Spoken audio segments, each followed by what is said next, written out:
Hey there, guys. Today is where you guys get to finally show off your math mastery of units 1 through 3. And trust me, guys, you guys have every ounce of ability and knowledge to not only pass today's exam, but to exceed expectations. And in order to do so, we must show all buckets of sky high effort throughout this exam. So first, you must conceptualize the question or problem, assuming that the question requires understanding before answering. I have talked many times throughout this semester of not attacking a problem right away, that you must pause and actually have a deeper understanding of what that question is asking before you do any form of plan of attack. What are the concepts that this question is asking? What concepts can you connect it to? What strategies are you already thinking about? You need to really flesh that all out before you even attempt to attack that problem.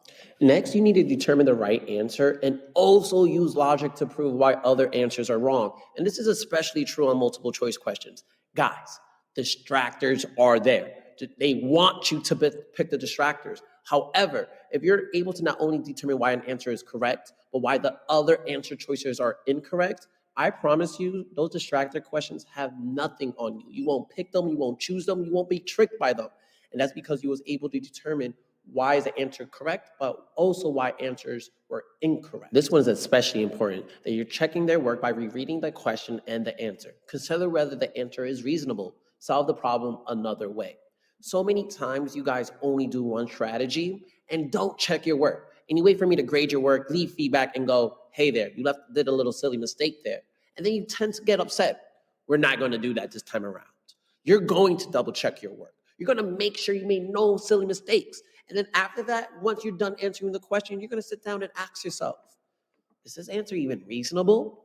If you're dealing with a real life situation like time, is your answer going to be negative? If you're dealing with height, are you sure you have units there? Or just units for any of your answers?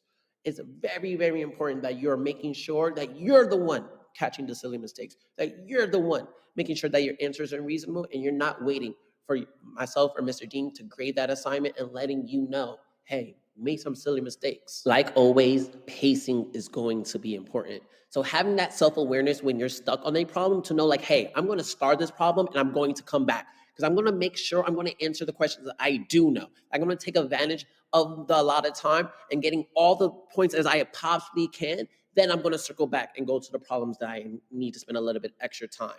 Get those easy points, get those effort questions, and the questions that need that deeper thinking from you, you're going back to them.